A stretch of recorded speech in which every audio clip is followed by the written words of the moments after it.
Welcome to Old Man Energy. I'm your host, Flint Anderson. And if this is your first time with us, thank you very much for joining us. If you have come back for more, well, then I hope you continue to find a reason to show up, and thanks for returning. If you follow us here, make sure you like and subscribe, catch all of our episodes. We drop a new episode every Thursday morning, just in time for you to listen as you're going to work. And if you don't follow me already on social media, we post different content on each of the platforms, usually daily. So make sure you like, subscribe, do all the things you know you need to do. That's what keeps this going, and that's the fuel that drives this train. So today, I want to talk about integrity. I want to talk about consistency. I want to talk about trolls, and I want to talk about haters. We've got interesting things that have come up here recently, especially associated with the podcast and with my recent endeavors. And I just want to address a few things just to get it out there and make sure that you're not letting anybody else steal your dream, even if it doesn't apply to online or social media. Here's the thing that I had to learn, and I'm still learning to some degree. If you put your head up above the crowd, you try and do something better, you try and move forward in your field, you try and move forward in your family, basically you try and improve yourself, then you're going to be one of the first ones to get shot at. The thing about it is, though, is that the people that are shooting at you, they don't really give a rip about you one way or the other. They're not going to be there at your funeral. They're not going to help you if you fail. They don't really care whether you succeed or fail. Well, they care if you succeed. They don't care if you fail. But what happens is that you're taking their excuses and just trampling them all over the ground. Because if you, given the same circumstances or similar circumstances, or are succeeding in a field where they haven't or where they want to, then you end up invalidating their excuses, and that therefore turns them into a hater or turns them into a troll or whatever the internet word happens to be or buzzword happens to be of the day. So it's easier for them to tear you down than it is to build you up, or than it is to turn and face their own inner demons or whatever it is that's holding them back. That's okay. It doesn't really matter to you long term unless you let it. The thing is, their sole purpose in existence is to tear you down. Now, this could be somebody that you know. This could be somebody in your friend group. This could be an anonymous person on the internet. This could be anybody. The thing is those negative comments, those negative just overall opinions or vibes or whatever it is, they will continue to worm their way into your head if you let them. And you'll end up obsessing about them, spending mental real estate on them to the point where you're not able to do anything else. You're not able to focus on anything else, and you're not able to think about what you need to be thinking about, your growth, your challenges, making it forward, making your life and everybody else's life better. So remember, whenever you have these haters coming up against you, you have to ignore it. You have to let them go. Does that mean that you have to lay down and take it and not confront them? No. But their arguments are generally designed in a way that even defending yourself makes you look weaker. So the only way to beat them is, one, operate and live with absolute authenticity. If you make a mistake, you own it. Everything that you do is verifiable. Don't claim to be able to do stuff that you can't do. Don't say you've done stuff you haven't done. And just be honest, be truthful, and be transparent. That's the number one way to do it. The quote that I love to use in this case is, people of integrity expect to be believed, and when they're not, they let time prove them right.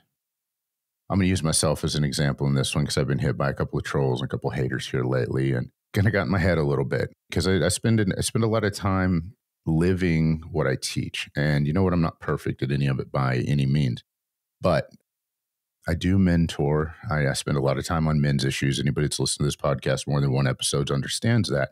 I believe that my generation needs to be mentoring the younger generation, and I spend time doing that too. Whether it's the children that I've adopted over the years that Des and I have cared for and raised, whether it is mentoring one-on-one, informally, or in a formal situation, I do all of that. All of that is verifiable, and you can talk to the people that I've done that with. I've done the same thing over the years for businesses and for business coaching and helping people to achieve their dreams and the things that they wanted to do and grow and build their own life. I started off doing it for my subcontractors so that they would have more stability, therefore making my company stronger.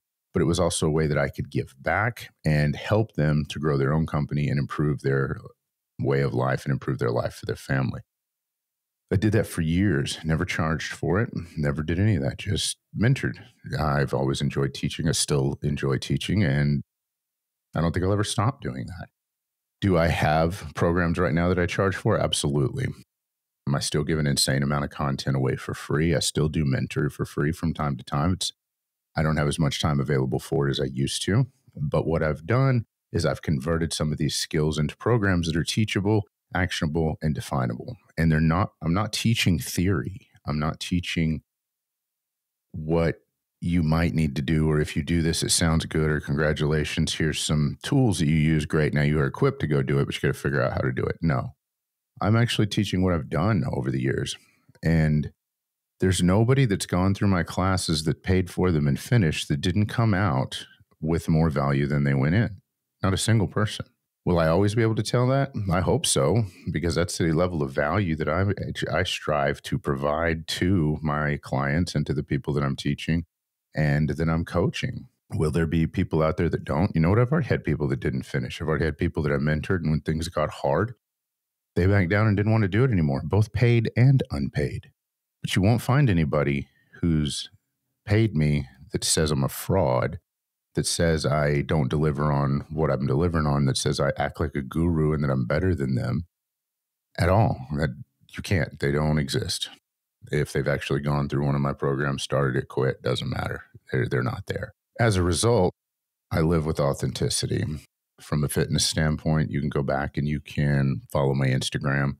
You can go back as far as you want, all the way up to 2019, which is really when I first started posting, and you can follow that journey. You can see what happened. The stuff that I talk about is backed up and it's consistent.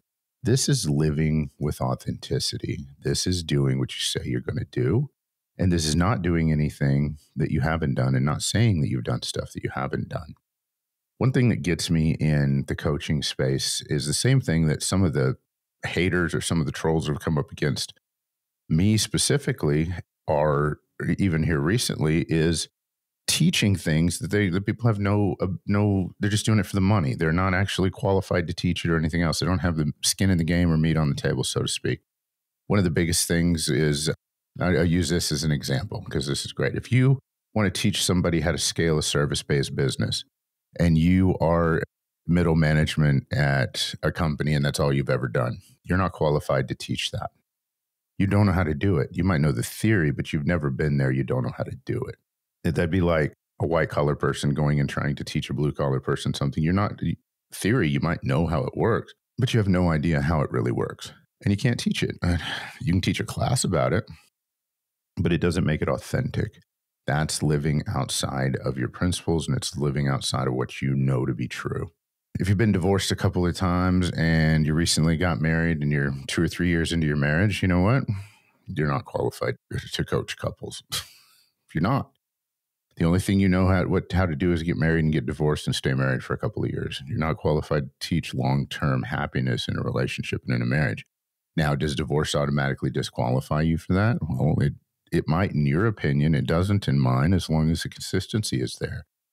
Des and I both been married before, and we've been together pushing 25 years. We could teach folks the skills on how to stay married for 25 years, how to overcome those obstacles, how to overcome those objections, and how to stay in love with each other for consistent long-term periods.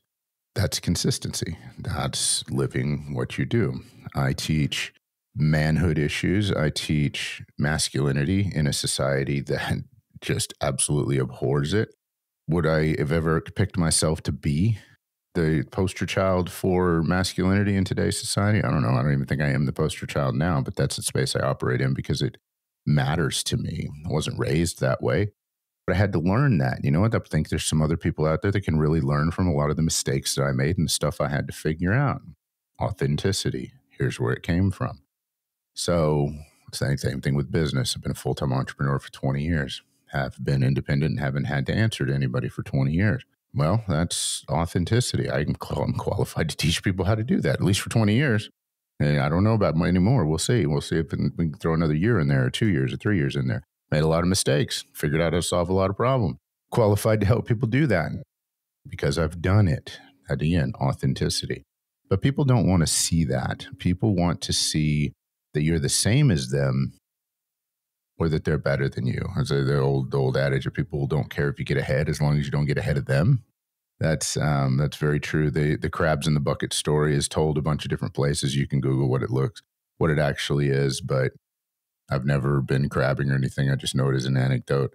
And it's a good one, whether it's true or not. I think so, because of how it perpetuates itself, but talks about if you go crabbing, and again, I've never done this, I'm just using this as an anecdote. If you go crabbing and you put one crab in the bucket, you got to put a lid on the bucket because you're going to get out every time. But if you catch two, you put them in there, you can leave the lid off the bucket because the other one's not going to let the one's about to escape get out. He's going to reach up and grab him and pull him right back down. Humans are a lot like that.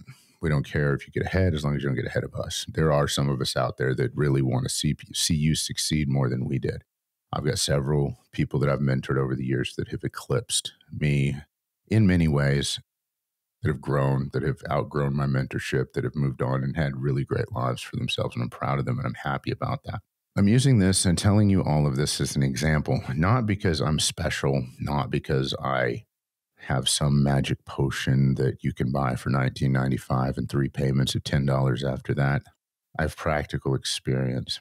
I have history and I have consistency of what I've done. I've made a lot of mistakes over the years, and hopefully somebody can learn from those mistakes so that they don't have to make them, so they can go out there and find new and original ways to screw things up and maybe not have to make as many mistakes as I did. I hope so. And I hope that if you're listening to this podcast, and this is going to be a short one because I'm not going to talk this topic to death, that you don't let somebody else steal your dream that has no interest in your future. Never take advice from people not qualified to give it. That's number one. Number two, never take advice from somebody who's not emotionally or financially invested in the outcome, financially or emotionally invested in the outcome. Otherwise, this free advice is worth exactly what you pay for it. Nothing. It might be good advice, might be bad advice. You don't know. If somebody has some skin in the game, well, then that makes a difference. But understand, these people are going to come at you, and they're going to come at you in life, and sometimes they're going to come at you hard. And they're going to get a distinct amount of satisfaction if they knock you down.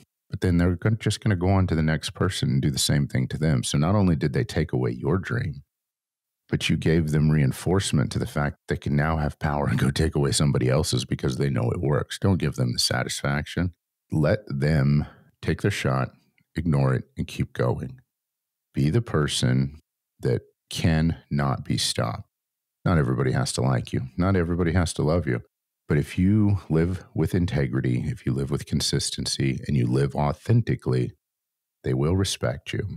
And ultimately, at the end of the day, would you rather be respected or would you rather be loved and dishonest?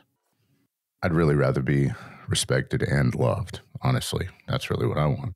But at the end of the day, I'd rather be respected because I told the truth even when somebody didn't want to hear it. Guys, I appreciate you. I appreciate your loyalty to the podcast. I appreciate the following and the subscribers, and that's what's kept me going past 30 episodes and looking forward to episode 300. We'll be back next Thursday, looking to line up some extra guests. Until then, I'm going to keep sharing my thoughts and my insights, and I hope you guys have a wonderful week. Love y'all. Peace.